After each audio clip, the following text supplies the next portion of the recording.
Okay, guys, it is the first time that I have ever prepped with Paul, and we thought, why not do an episode together? So I've got Paul today on the bikini edit. We know that Paul definitely suits the bikini edit, don't we? Yeah, just forgot to wear my bikini today. What color are you doing this season?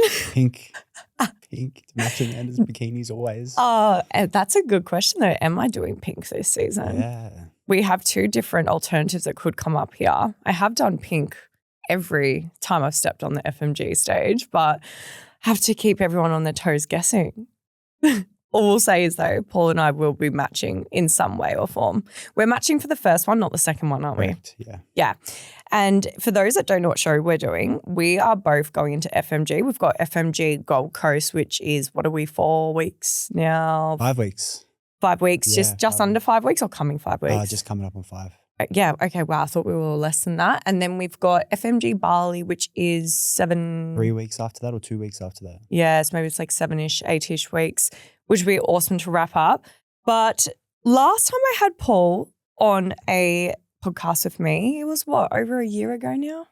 Yeah, it would have been in your season? Yeah. So it was just after I finished that season, which was over a year ago. So it has been a while. And during that time, we actually spoke about how it was supporting each other through our very own individual preps and supporting the other person coming out. But this is a very different experience for us, and we're almost at the neck end of it now. Literally. Yeah. So we today are going to go into a bit of insight to how we've both found prepping together and what the reality has been versus the expectation for what maybe we thought it was going to be, alongside the lows, but also how have we been making it work, and just a bit of reflection on how the whole journey has been so far. But I think before we get into that, did you want to give everyone a bit of an insight to your competing history briefly, and also maybe how your own prep is going so far? Yeah, cool. I can definitely do that. So my first show was in 2024.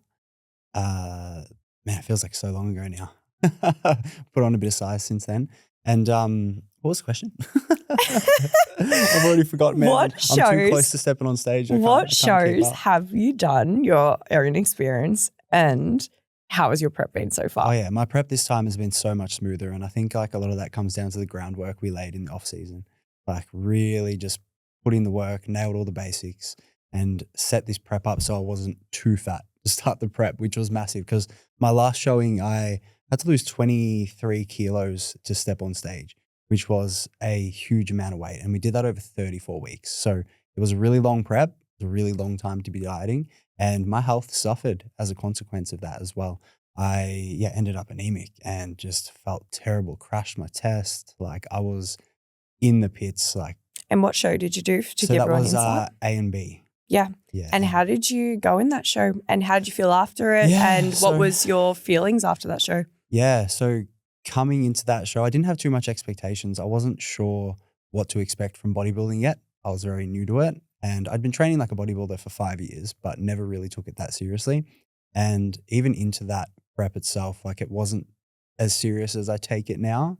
But I came into that show with no expectations and ended up coming dead last the first time I stood on stage, which was a eye-opener. It's a humbling experience. It's a very interesting feeling. Yeah, like you feel like you've brought your absolute best, but maybe you didn't fit the criteria. Maybe you weren't lean enough. Maybe your posing was off. There's so many different aspects that sort of run through your head.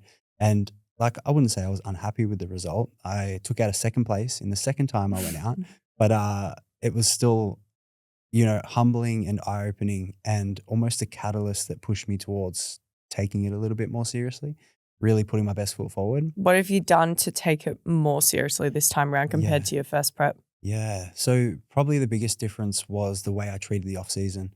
So instead of drinking on the weekends, being really lax with food, being really chill with training, like it was all dialed up a notch. I sort of held myself to a higher standard instead of allowing things to slip, whether that was micronutrient diversity, whether that's hitting my macros, eating all my meals, hitting my steps, my cardio, my gym sessions, training with intent, bringing a whole new quality to the training and the diet that was able to allow me to bring the best out of my physique.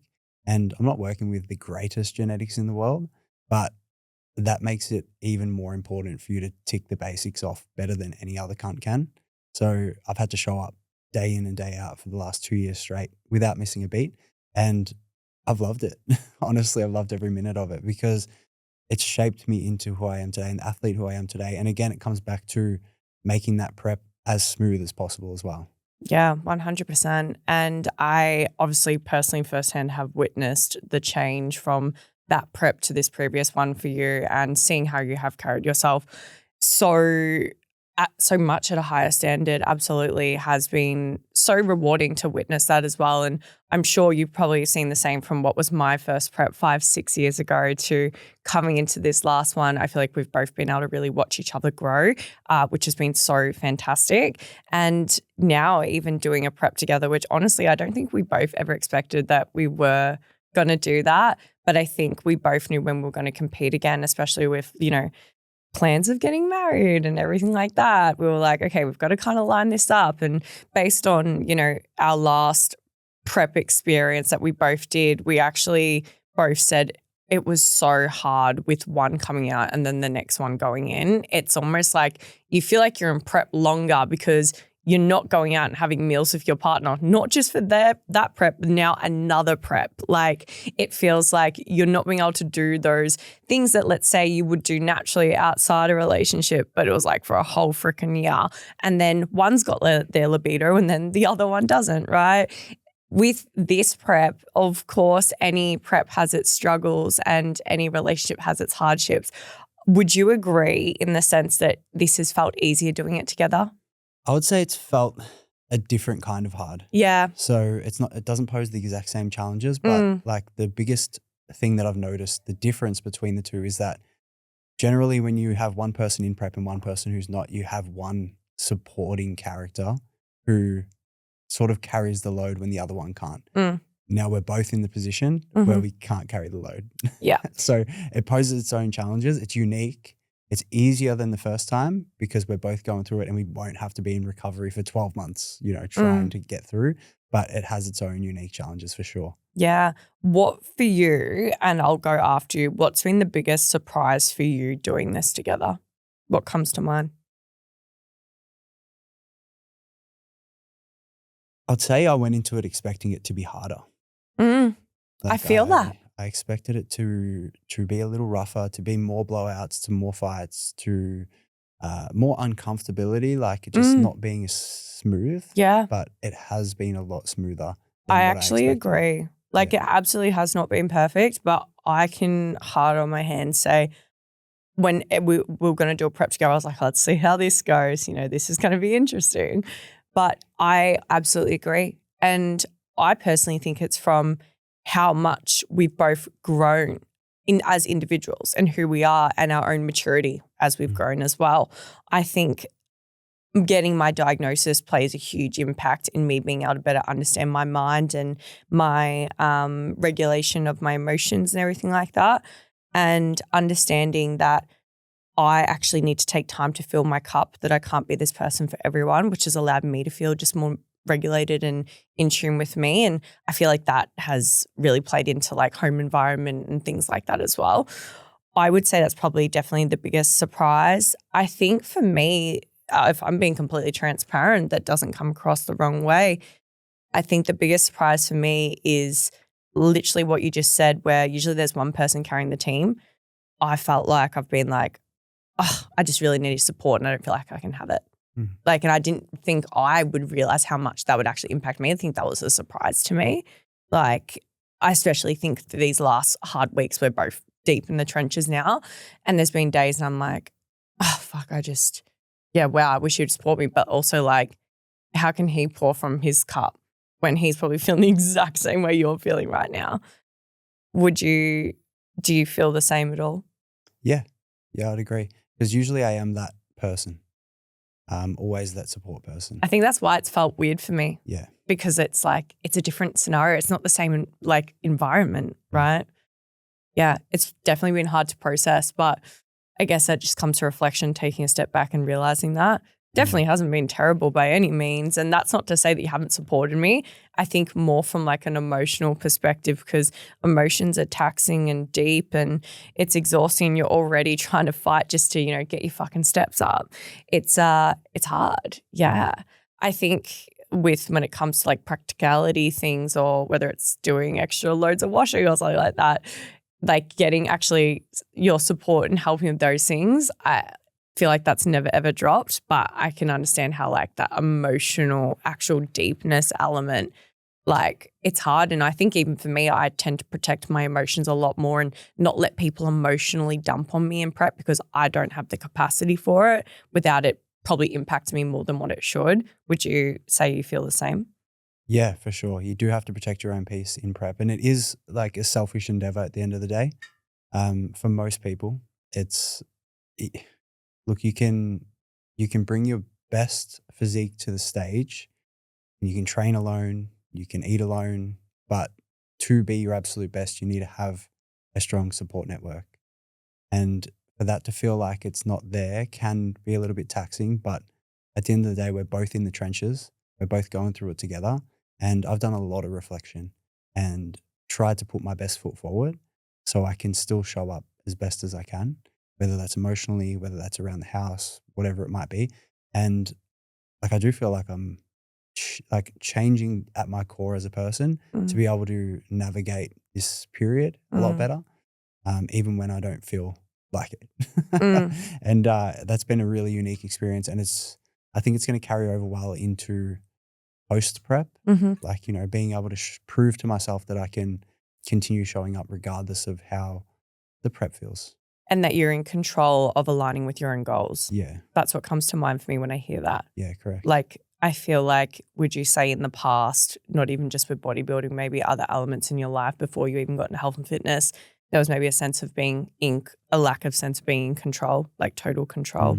Yeah. I tend to, I would say a lot of decisions I made in the past were based off Lack of external values. validation.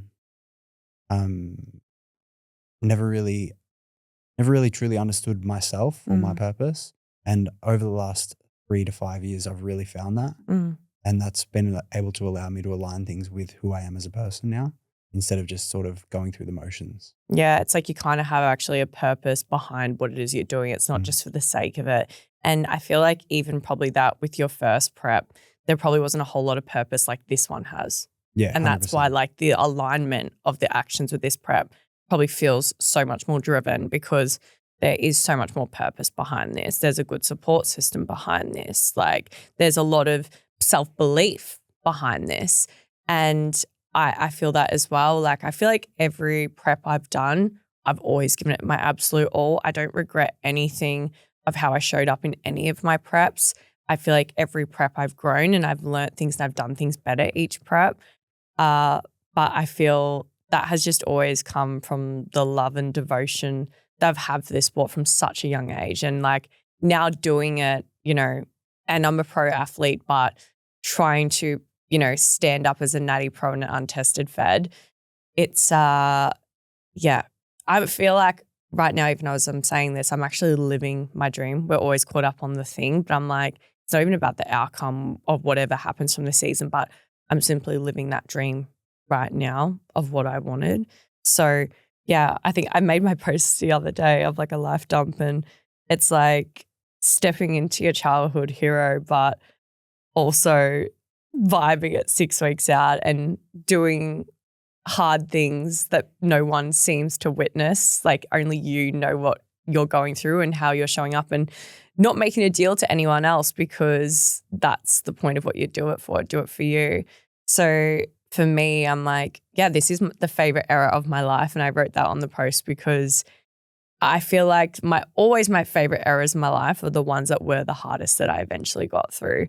And I think that's the beauty of prep. Would you feel the same about that?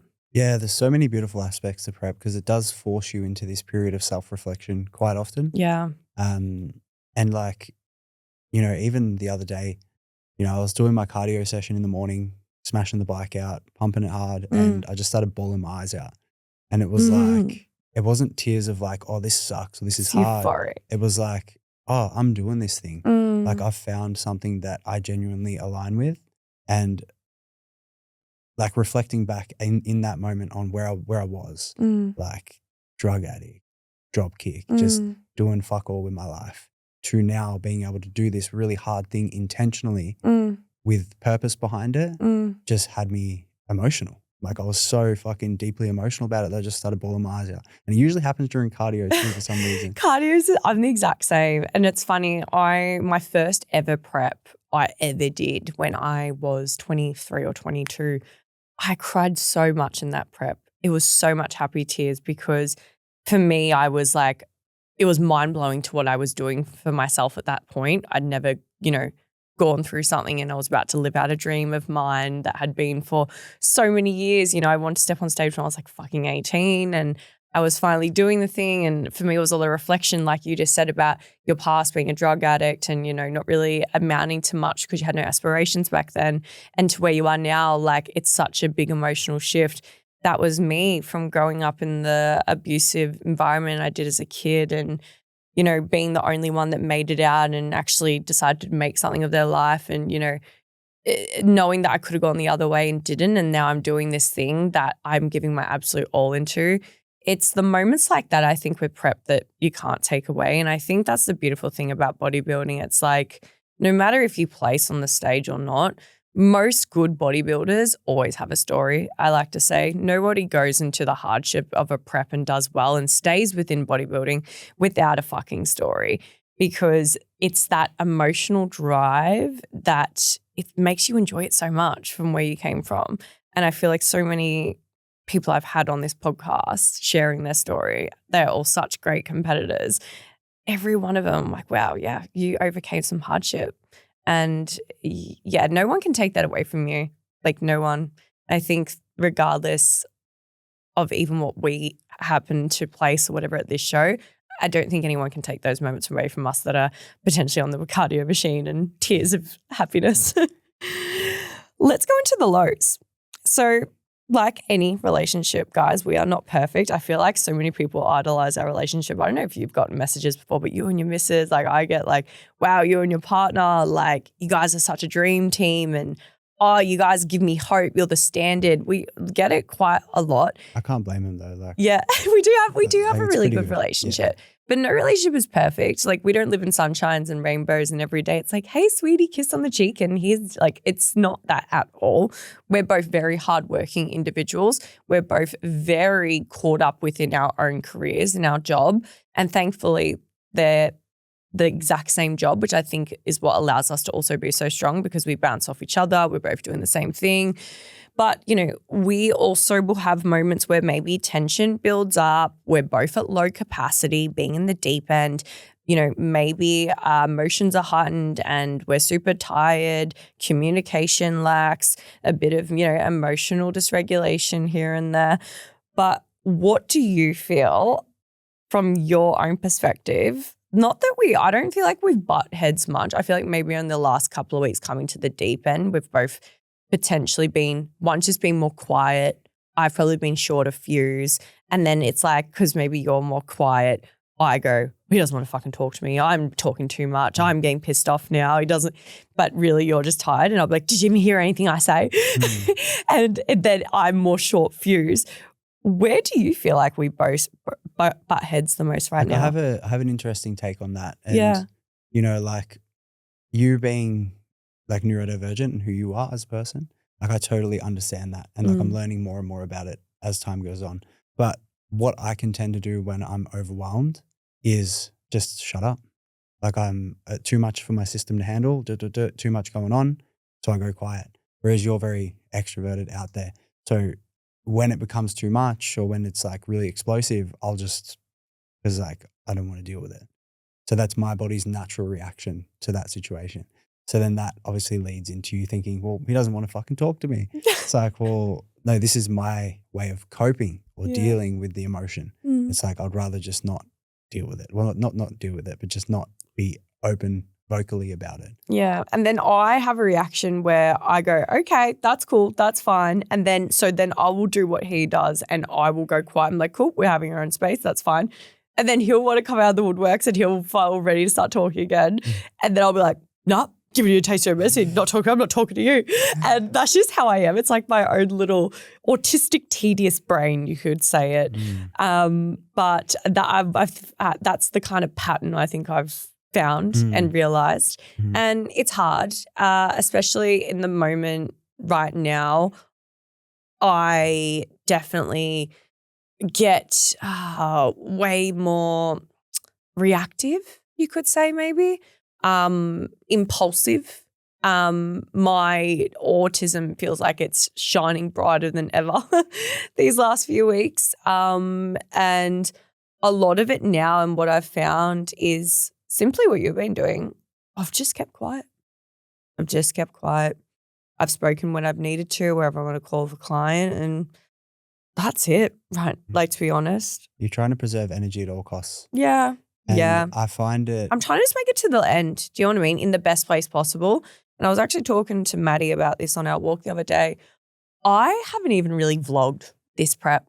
I had an intention to, but I'm like double fucking busy this prep than what I was last prep. I don't have the fucking time to vlog. Like, I don't even have the capacity to vlog. And I was like, is it a bad thing? No, I actually don't care. I haven't edited a vlog because I'm like, that's showing people the prep's not even important to me right now. You're not doing this for the vlog. You're doing this for you. Getting to the fucking line and knowing I gave it everything I can, that's what's important to me right now, whilst keeping my business in the good spot and who I am as whole. That is the most important thing to me right now. And I always say, in order to pick something up, you have to put something down. And that has been what I've had to learn this prep. And it's not that we haven't documented anything. Like, thankfully now we've got investment into a podcast studio, and we've, doing training vlogs with Sandra. So there's been, that element to be able to look back on it. Who knows, maybe some cheeky vlogs of show day. But it's just, I think my biggest focus right now is like, do what you have to do. Take the emotion out. Get through each day, lay your head on your pillow each night knowing you followed everything with your best effort and intention. That when you step on the stage, you're not going to be like, I could have done better. She bet me because I could have done better. If she beats me and I know that I did my best, doesn't matter. I won't leave that prep sad. But I'll be gut-wrenched if I fucking end this prep knowing that I didn't actually deliver my best and that I fucked around and I got caught up in things that weren't actually worth energy. And like I said to you on one of our walks the other day, I was like, I'm in a phase now where the prep is the priority. I wake up now, I do my posing first. I go to the gym first. Everything is about the prep right now for these last final weeks. I'm not trying to grow my business. I'm not trying to take on more clients. I just have to get to the end of this. I don't even know where I was going with that. But we went on a bit of a split there. What, I'll get your perspective. You can be as savage as you want.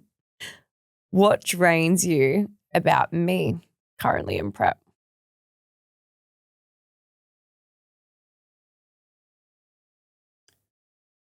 I would say that I am constantly picking up after you around the house.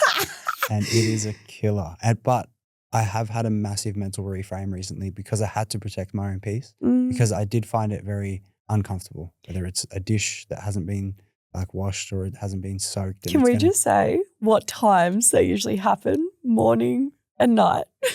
What times it happen? When I'm leaving Chanel. Usually like 3 times a day? No way. It's mornings and night when I'm not on my meds and I'm peak ADHD. I'm trying to get from the gym to there as quick as possible because that's where my mind is. And then I do find when I'm on my meds and then my autism is shining bright, I'm like, got to clean the bench, can't sit down and eat this meal until that's there. Oh, got to tidy up my desk when I go in, got to put all the clothes in this spot here. It's a hard take. And I agree with you. One of the most powerful things I've done to change the narrative a little bit because, prep is about keeping stress low. And that's partly the reason why I like to be a bit more quiet and reserved. Like I'm trying to preserve my own peace and ensure that I'm not stressing myself out because I want to hold tissue. I want to bring the best physique I can bring. So last week I mentally reframed everything into this perspective that, it's not annoying. It's an opportunity to do more. Like if there's something left out or there's washing on the floor or I leave my phone upstairs, it's like, fuck yeah. Here's an opportunity to get some more steps, burn more That's calories. actually so and true. get more shredded on show day. Yeah. And that reframe has brought my mood up 10 times more this week. I've had so much more energy, so much more go in me. Instead of just feeling like fucking depressed because I have to go take the bins out, which is like, you know, it feels so draining at this point. It's like, fuck yeah, I'm taking the fucking bins out. Like I get to go fucking get more steps. I'm going to be more shredded. And that reframe's just changed everything. Such a small reframe. And I preach this to my clients all the time and try and get them to identify places where they can reframe things as well. Because, you know, they're everywhere. Those reframes are everywhere. My old man said to me last week, he said, you just need to have some fun with it.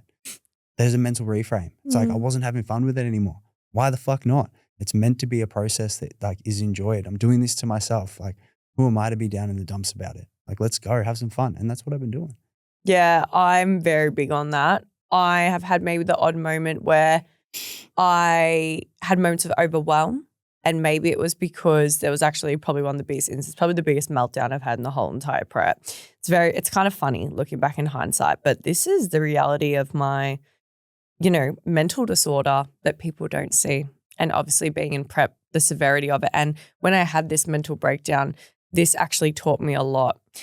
So what we had, the scenario essentially was I had so many messages that I woke up to that morning. It was a Monday. And this is before I'd set a boundary where I asked clients if they could keep their messages within my work hours, because I know a lot of other coaches can probably agree, and their clients, it's nothing of their bad. It's just that weekend is when they're actually thinking probably about things because they're not in work mode, but we're obviously not in work mode. And most of my clients will message me on a weekend. So I'm waking up to about 50 messages on a Monday morning, which was very overstimulating. So I was like, okay, I've got all these messages to try and work through and do these check-ins. And then we had Paul's beautiful mum who, oh my God, godsend, comes and helps and cleans our house for us. And anyway, she was like up vacuuming at the back of my office. And I think then there was like a dog barking outside and there was this layer of noise that kept adding up, and then the overwhelm of the messages, and I was feeling super stressed, and I had just watched my check-in from Scott that my food had been dropped and my card had been up, and it was like blah, blah, blah, blah, blah. My brain just felt like there was a million tabs about to go open, and I just exploded. I just was screaming. I could feel it coming like blank, like my body was hyperventilating. I was like, couldn't stop crying, and my chest was bringing out of my chest. And I was just like, it was hectic. Like I was just so overstimulated. I hadn't felt that in a very long time. And it was just like I said, all the noises, it was just a build up. And anyone that has autism would be like, understanding exactly what I'm talking about by a build up like this. And it is a spiral, and it's a loss of control of your mind essentially, and it's very hard to pull yourself out of. Anyway, and I texted Paul and I was like, I'm not okay. And he like came to my office and I was just like, just crying. And I was just like, he's like, what's wrong? Like, you know, and I was like trying to tell him, and then he was like, no, don't like, and I was like, I just fucking like screamed it. I was like, I'm trying to fucking tell you what's wrong. I'm trying to fucking vent. Like, don't try and give me a solution. I was like, just absolutely cooked. And I was like, for me, and this is where it's hard, right? Because trying to understand what does the person need? What does the person want, right? In that moment, I just wanted Paul to like just be in my presence and maybe just hold me and just like try and just calm me. I didn't want him to like try and fix my issues or anything. I was just like, I was in a state. And then I just laid on the floor and I just breathed. And then I was just speaking out loud to myself like I would to a client, and what would I say to this person right now and how they're feeling. And I just gave myself a good hour and just breathed, gave myself time, and Paul just laid with me on the floor. We didn't even really say much. He just sat in my presence. And that was all I needed during that time. But that loss of control, I didn't want to feel like that again. That was scary that I had let my mind just completely build up. But I knew my triggers. It was like the sounds, the banging of the vacuum right behind me. It was just, it was too much for me. And And then a couple of weeks after that, there was another moment which came close exactly to this. And I had just probably smashed out my biggest week of check-ins. It was Thursday and there was just a lot more updates to do for clients than usual. I've plenty of meal plan updates, program updates. And then I usually clock off at 3 hours, get all my messages to respond to. And then I had one client who had cried to me on a call, which was fine. And it was actually we got a lot out of the call, but again, it was quite a lot of emotions. And then I had another client dumping, something that she was going through, which, I'm always so thankful that my clients feel like they can trust in me. But I think for me at the end of the day, because I was so exhausted, I felt myself going back into that state again. I was like that choke up hold feeling that my body was tensing up a bit. And it was and it's weird because I felt so in control before this. I was like, I've done so much today. I'm so fucking exhausted, but wow, I got through that, And then I felt my whole body tensing up. It's my brain wasn't even doing it. My body was reacting. And before even going to that spiral of screaming and letting myself get there, I just paused. I sat on the bed and I just breathed. I just fucking breathed. I focused on deep breaths, grounded the shit out of myself. And I just kept breathing. And I still wasn't quite right. I was a bit So I started doing some posing. And as I was posing, it's I got distracted because I was whoa, I look crazy right now. I've never seen my body like this. And it's weird, when you feel the absolute roughest, your physique looks the best. Any competitor would know this deep in. But I did some posing and then I was still feeling a bit still short fused, And I could feel myself body wanting to go into that spiral, but I was fighting it. And I was no, I'm going to go for a walk. I went for a walk. I put headphones in. And I remember coming back from that and I felt a bit still short fused. I honestly couldn't have really wanted to talk to you. I think because you were low energy, you didn't really want to say much. I think I was taking that as a bit of a personal attack and I was just no, I don't want you coming grocery shopping with me. I'm independent. I'm going to do it on my own. It was just, I wasn't quite still settled yet. But then I got home. I went and did my grocery shopping. I came back and I just kind of said to myself, and I said to you, I was I stayed in control. I didn't spiral. I felt myself wanting to go into that part, kick and scream like a 3-year-old toddler, but I didn't. I kept myself in control. And ever since doing that, I remember even saying to you that day, I was I felt like I just got a newfound evidence of my confidence, my ability that I don't need to be the toddler, the victim and go kick and scream and go into autistic meltdown mode, that I am in control. And ever since that, I haven't had any moments like that in prep since. And yeah, you felt you were about to say something. No, I was going to ask you a question. What steps have you taken to help you with control or regulating your nervous system and stuff like that? Yeah. So boundaries, very strict in the sense of not responding to any client messages after 3, because that whole part of where I started, it was because I went over time. I was I'll respond to this message, just came through and I should have just left it. It was the end of the day. I should not be responding to a big emotional message at 3 p.m., past 3 p.m. when I'm cooked mentally and not equipped to deal with that. That it's actually just impacting my ability. I could have answered that and woken up the next morning fresh as a daisy when I'm, a bit more intact and that wouldn't have affected me, right? So having those strict boundaries, I don't work. I get out of my office at 3 p.m. now because I'm in the fucking thing from 4 a.m. sometimes. So keeping that strict boundary, going and doing all my steps outside, always in the outdoor environment. When I start to feel that tense up feeling where my body's maybe going to that chokehold, I will just start breathing. I'll pause, and rather than being emotional and being reactive, because I even had one time where, and I'm a bit embarrassed to be honest, but when I had that big spiral, I messaged Scott and I was I'm not fucking okay. But it wasn't that I wasn't anything that he could have done as a coach perspective, fatigue or anything like that. I was just overstimulated as fuck emotionally. And instead of sitting with it and trying to work through it in that moment, I felt the need to message him that. And it was a good eye opener because he was kind of and I said to him, I was actually now that I've breathed and I've reflected, I actually feel a bit more grounded. I'm okay. And he's moving forward, he's I'm going to say that that's what you need to do. You need to breathe. You need to reflect and work through it, not be reactive. And I was 100%. So that has been the biggest thing, breathing, sit, reflect. Why do I feel like this? Okay, regulate. Stop feeding into it, because that's what you do with your autism is you feed into it, you spiral. And as soon as you, for that split second, go, I'm a victim, and you start feeling sorry for yourself, that spiral goes 10 times worse. So for me, it's like not allowing myself to fall into the victim and being in control and telling myself I'm in control. And ever since that, oh my God, the prep has been hard. It's actually gotten harder, but being in control has felt easier. I've been doing more saunas. I've been allowing myself to be more calm, relaxed, been not working weekends. And it's an interesting thing when you actually do take time to fill your cup. You can be more in control. You can be more fucking regulated. And that's coming from someone who is balls deep in a prep that you can be. And you know what this is actually even proving to me now? If I am in this state that my body is so lean and stressed out, and I can prove to myself that I can be fucking regulated and I can control, spirals and not let things go into a victim mindset, imagine how I'm going to be when I come out of prep. And I feel like I've learned so much since my diagnosis, and this prep I've felt way more in control, and it made me understand why maybe I felt losses of control sometimes mentally in my last preps, because I didn't understand myself fully.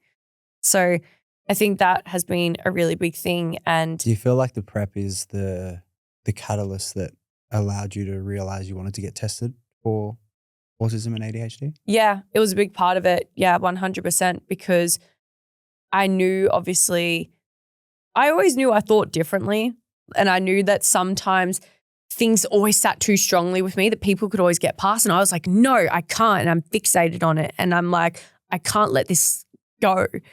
And then in prep, the rituals and the noise sensitivity, I always thought I just had misophonia. No, bitch, you're fucking autistic.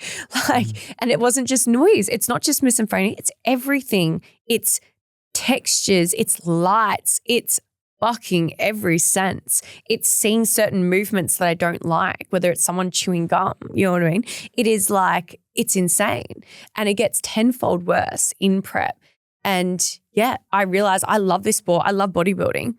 There's more to this shit, right? Yeah, I think that leans back into, just how much doing a bodybuilding prep can teach you about yourself or about the relationships that you have in your life. But only if you're self-aware. Yeah, of course. Only if you're self-aware. Yeah, well, I think it can also force you into being more self-aware, because you're kind of pushed into this corner where you have to look internally, otherwise you crumble. And the people who don't look internally, they're usually the ones who end up binging, or they end up leaving the sport, never coming back. Yes, that's right. Or leaving the sport and shitting on it. Yeah. The people who didn't take the time to actually reflect on who they were as a person during the prep, how they showed up to the people because there's around no them. accountability. And usually their family hates them after it. There has to be accountability, right? Yeah. Because I know my last preps, towards the end, I knew I was not an easy person to be around.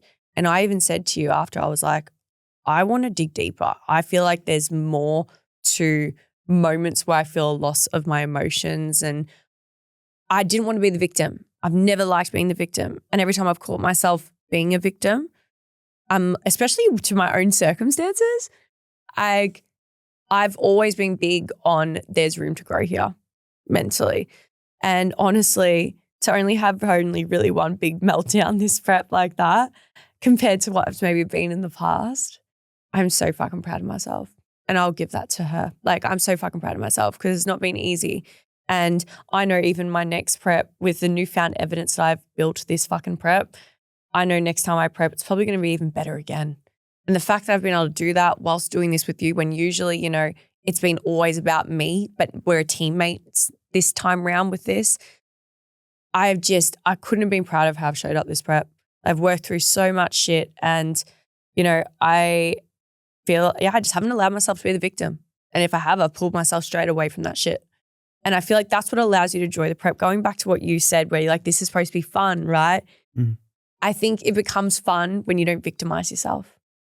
Remember, you chose this, and go back to your why you chose to do this, because it's challenging. You're good at it. You enjoy the lifestyle, the being fucking particular with all the grams and weighing everything. We love that shit, right? We love doing and eating and sleeping the same time every fucking day, right? That's why we do it, right? And just because one day feels hard, or you feel low energy, or maybe, someone pissed you off a little bit more because you're a bit more short of temper, it can't take away from the fun of it. right? And I think that comes by not allowing yourself to be the victim. And I think, I think every competitor probably has moments where maybe they might slightly slip into that. And even Sandra said on a potty, she's like, yeah, as soon as I felt myself being a victim, I was like, bitch, you fucking chose to do this. Like, whether that's fucking, actually doing your job to the highest standard that you can and not going, well, I'm in prep, poor me, everyone fucking walk on eggshells around me. Like, actually take accountability and make that effort, because I think people are only trying to make the effort to get to stage and going, I'm in prep. Like, it's hard, but it's like, no. The whole testament of the fucking prep is actually still showing up and doing your job to the best of your ability, to, if you're a mum, being a good mum, to, if you are a partner, like actually being still a supportive partner, being a good friend, but just obviously communicating your needs as it gets rough. Like, I think that's the hardest part of prep. Getting shredded's fucking easy for us. We get fucking shredded. It's living out our other roles within our own personal life and not turning into a fucking victim. Mm-hmm. That, piece of shit, yeah. Yeah, don't turn into a piece of shit. 100%. Yeah. As soon as you turn into a piece of shit and everyone else is the problem around you, that you have no fucking accountability, don't do the sport, because that's not the challenge. The challenge is not getting to the fucking stage. The challenge is not losing yourself in the fucking process. And I was having this think about how mentally I've had to really, keep myself intact and, show up and be a good coach and everything and whatnot. I was like, in order to really do this sport, it takes an impeccable mindset. And I think people just think about the physique, or I can look good, I can get shredded. No. You can do that, but you'll lose yourself in the process. You got to work at your fucking mind. And I feel like every prep has allowed an ability for me to work at my mind. And I journal every day. I write things down. I always have purpose every day. Like, what is the purpose of what I'm doing today? And I'll write it. And yeah, it's allowed me to show up as a better person in so many elements, like, of my life, 100%. What I wanted to ask you before we move on is what drains you about me in prep? Honestly, the no response sometimes. Like, I've always, it might be my neurodivergency, I've always liked reassurance. I don't know, maybe it comes from my upbringing and never having security as a kid, maybe, I'm not sure.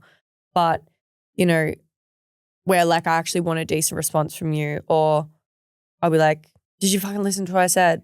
Like, I think not feeling heard, or maybe not feeling as seen as enough as I want to. And I think maybe that's needy, I'm not sure. But maybe that. And drains me, nothing essentially like drains me. I feel like more so when you're just maybe having a low day and maybe I'm not, and I'm like, oh, he's so low Jenny. He just feels like a drain. He feels a bit like sad or quiet or whatever. I'm like, come on, let's like laugh about this. This is fun. You know what I mean? So maybe just like moments like that. You feel like that's an opportunity to reframe the narrative for yourself when it comes to that, or adjust your expectations? Yeah, I feel like it's forced me to adjust my expectations.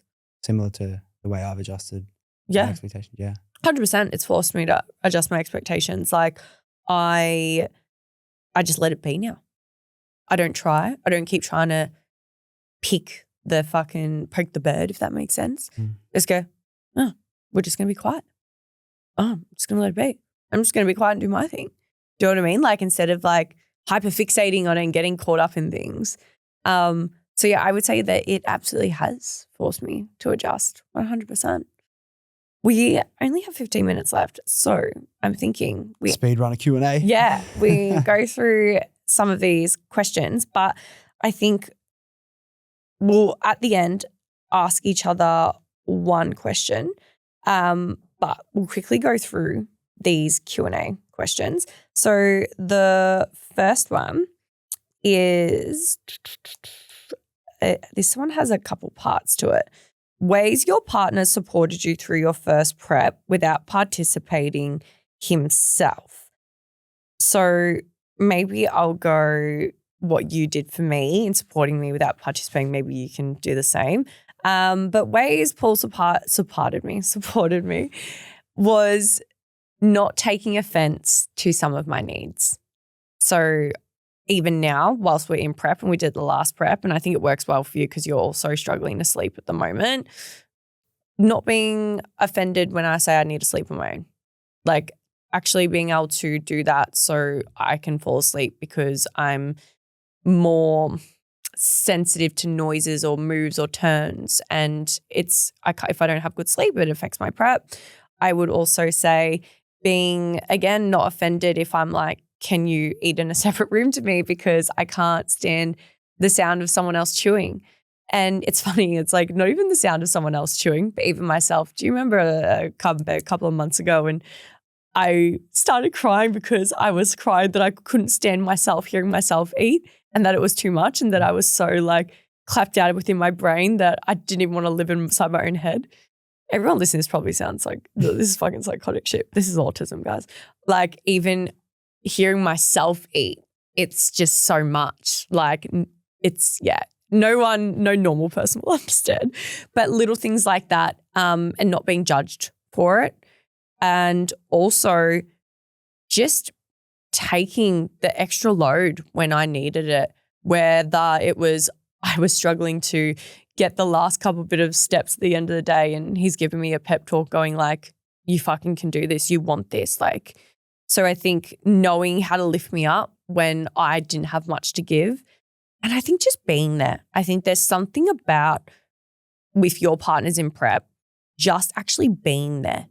Like knowing that you're not going anywhere, that even if you're a little bit low energy, you're moody, I'm not going anywhere. Like I'm there. I'm going to be at the shows. I'm going to support you. What do you need? Need help pumping up? You want photos done? Just fucking being there. I think there's so much value and something you can't put a price on, and having someone just fucking be there when your brain is maybe elsewhere and focusing on just what you're about to do on that stage. Yeah. What about you? What's one way I supported you without participating? Yeah, I think especially when it came to show day, you really got around me. I think because I know what it feels like. And it made me feel really good. Yeah. Like really good in that moment, really good after. That was probably like the highlight from the support side of things from you, was just like how much you got around me. Mm. Yeah. Yeah. I think that's my inner coach as well. I know what show day feels like for me, and I just want people to feel grounded, locked in, you got everything. And like it's a celebration day. Show day is a celebration day. I feel like everyone needs to feel that, you know. My partner is into sport and fitness but isn't bodybuilding himself at this stage. So looking for some simple ways your partner kept you grounded before joining your journey. Kept me grounded. I think just supporting the whole process, like not being up. Photos, the Yeah, videos, but the not carrying even the luggage, Yeah. everything in between. But not even that, like kept me grounding. Like I would even just say, like literally what I said before, like the pep talks when I was low, or even not being upset, especially in the early days when you had no aspirations of competing, like the very first one, from what I can remember, like not being upset that we can't go and do date nights. And I think also just knowing that my partner is actually cheering for me and isn't going, fuck, I can't wait till this is over. Like genuinely putting up with being a bit uncomfortable for me to pursue something I love. I feel like there's some sort of unspoken way of showing love in doing that. That's a very cool way to look at It's it. do you know what I mean? Because yeah, we can't go on date nights. I don't want to have sex. I am, very low energy. Maybe I can't be your support system. That's uncomfortable for you. That's normal shit that our relationship should have, right? But for a period of time, it's hard to able to have that. And it's uncomfortable. And firsthand, I've seen girls have partners that are like, you're not going to do that again, are you? And I couldn't think of anything more gut-wrenching for something I love if you were to say, you're not going to do that again, are you? Like, yeah, I think that's why maybe even I like the sport itself, because even in those moments, like even as the partner, you have to suffer a little bit. Yeah. And if you are too pussy to suffer for the person that you love, then you're probably not cut out for bodybuilding as it is. Yeah. And a lot of these guys, they can't support their partner through it. Just fucking pussies, really. Yeah.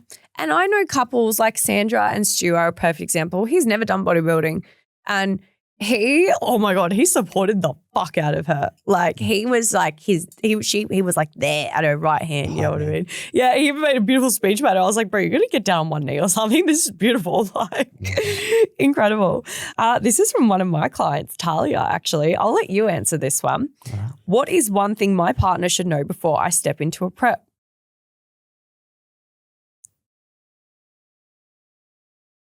What piece of advice would you give to a partner? Maybe in how he can support her or something. What you need to remember is that the person who you are dealing with in prep is not your partner all the time. So you don't want to spend 16 weeks thinking, wow, I don't think I can be with this person. Like they are just too much for me. They're not doing the things that I enjoy, whatever it might be. Like remember, it's a temporary thing.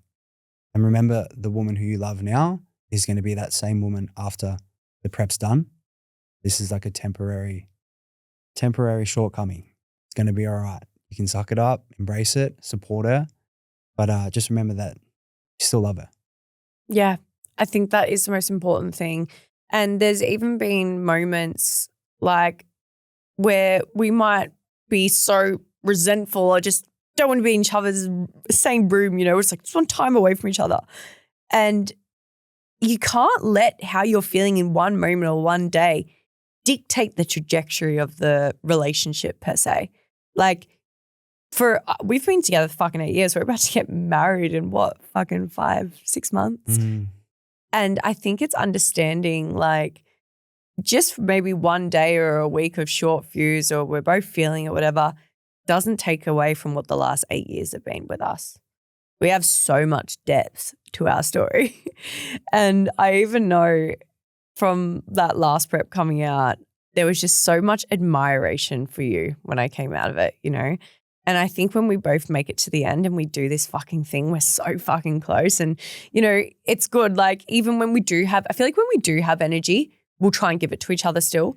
Whether it's like you're posing, I'm on the bike, you're dead. I'm like, yeah, babe, get it. He's like, dude, this is literally the other morning. He posted. I was like, yes. I was like, turn that shoulder more. I was like, fuck yeah, you look mint. Like, and I was just on the bike because I'm like peaking dopamine, caffeinated. I'm like, yeah.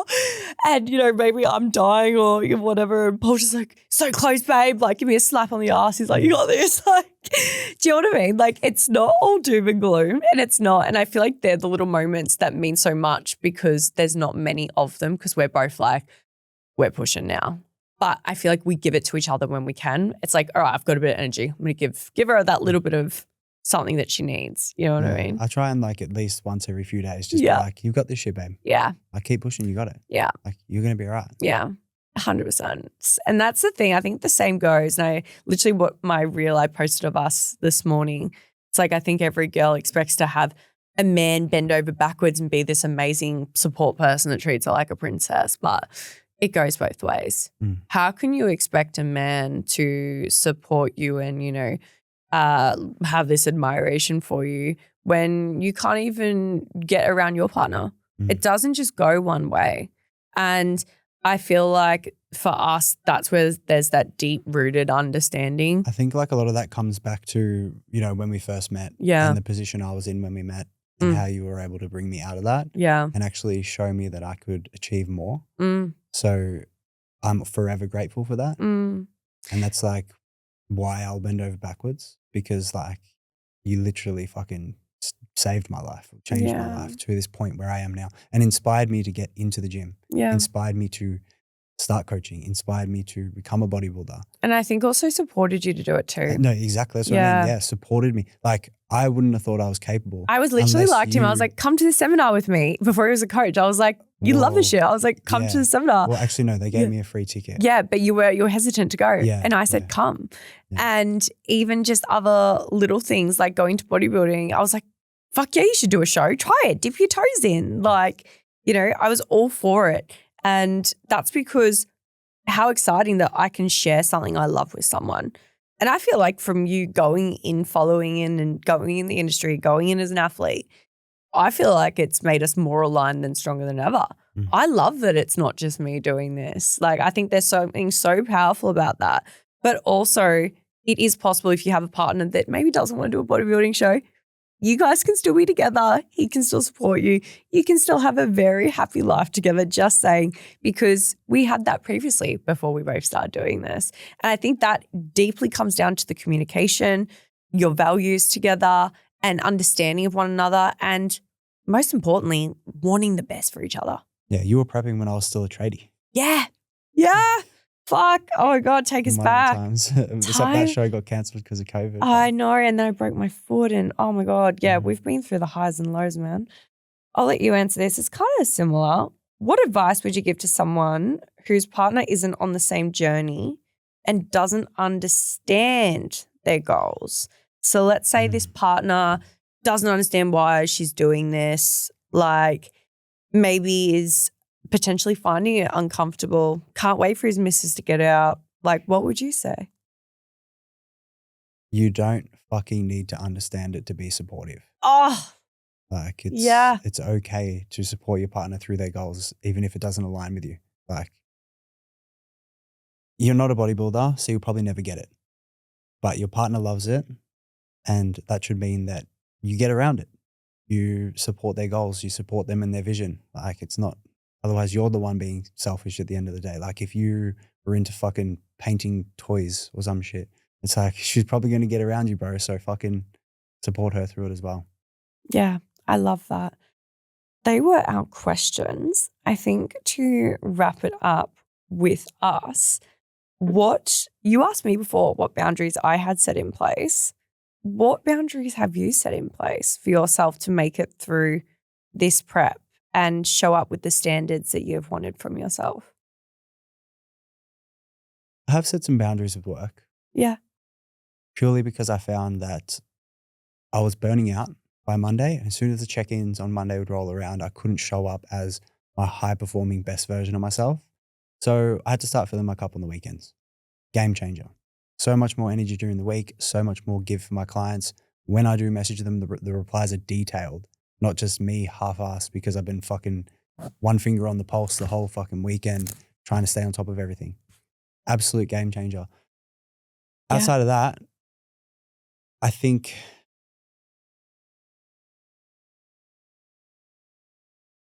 structuring my days in a certain way so that I can capitalize on when I have the most energy, that sort of boundary I set for myself has changed the game as well. Yeah, 100%. I think it's so important. And I think also having boundaries for your relationship too. Like, if you're going to prep with your partner, like if we were to say some things that we have done to make this work, for me, I'll go first. What comes to mind, what we've done to make this work, I think is being on the same page. Like, we go to bed at the same time together. We wake up at the same time together. We will allow each other to go do our things and get on with our day. I recently said to Paul, I was like, look, I really want us to try and have that time together outside work. Can you try not to work weekends with me because I'm setting this as a boundary and I'm trying to clock off at 3. Can you do the same? So maybe we can go for a walk together and then we spend time together, because I don't want to be the only time is when we're sitting on the couch having a fucking Ninja Creamy together, right? So I think communication, right, and being able to set those boundaries so that way it's like we're here together but we're not seeing each other, you know what I mean? And I think that was a strong boundary for me because I'm like, I need that emotional connection with you. So I think that, and also being supportive of what the other one needs. Like I said, we're both sleeping in separate beds at the moment. It's not because we don't love each other. We love each other very much. But it's allowing us both to get better sleep, so we're better regulated people. What would you say are some boundaries that we've set that's been in order to make us work so well as we have in making this prep work? I think you've covered the key ones. Yeah. Like off the top of my head, I couldn't rattle off another one. Yeah. Yeah. Yeah. I think as well, just having a deep-rooted sense of having the same values as well. Like, I think because we've been together for so long, we've been able to make this work. I feel like that's the biggest thing, because we have such a strong bond that we've built over the years that it's like we're not just a couple, we're teammates. We're in this together. And I think number one thing to wrap up this podcast is just having each other's fucking back. Yeah. Yeah. When did I say that to you recently? Yeah, I said that to you recently. I was like, we just have to have each other's back. we babe. do. We And do. it's so right. Like we just Yeah. gotta just keep backing each other all the way through. And we're so close. And It's gone so quick as well. Yeah. Like we literally like 5 weeks out. Yeah. And we are so excited to get to the stage together and show you guys what we hopefully end up wrapping it up with where we want it. I'm sure we will, no matter what happens. We're just going to have the best time together. Guys, if you loved this episode, please make sure to like, comment, subscribe, message us, share it on your stories. We hope you enjoyed this vulnerable side of us and we cannot wait to share more of it. Do you have any final words, Paul? No, that's it. Like, comment, subscribe, do all the things. The subscribes go a long way because it really helps. It helps. You know, and this we want podcast to reach more people. We want to blow up the bikini edit. Yeah, the more people that can see it. Amanda's got big fucking dreams for this thing. I do. She's putting in so much hard work, time and effort. Yeah. That you know, a subscribe goes a long way because it really helps push it to the right people. Yeah, if you guys do that, you guys don't realize how much it means to me. So thank you. If you are a constant listener, thank you for supporting. And yeah, I'm so excited to get on stage with you and share the day with you. Oh yeah, we're going to be inside out shredded. I know. And then it's time to get fucking married, bitch. Gotta fucking ring. Woo! Let's go. That's it, guys. Bye. Yeah.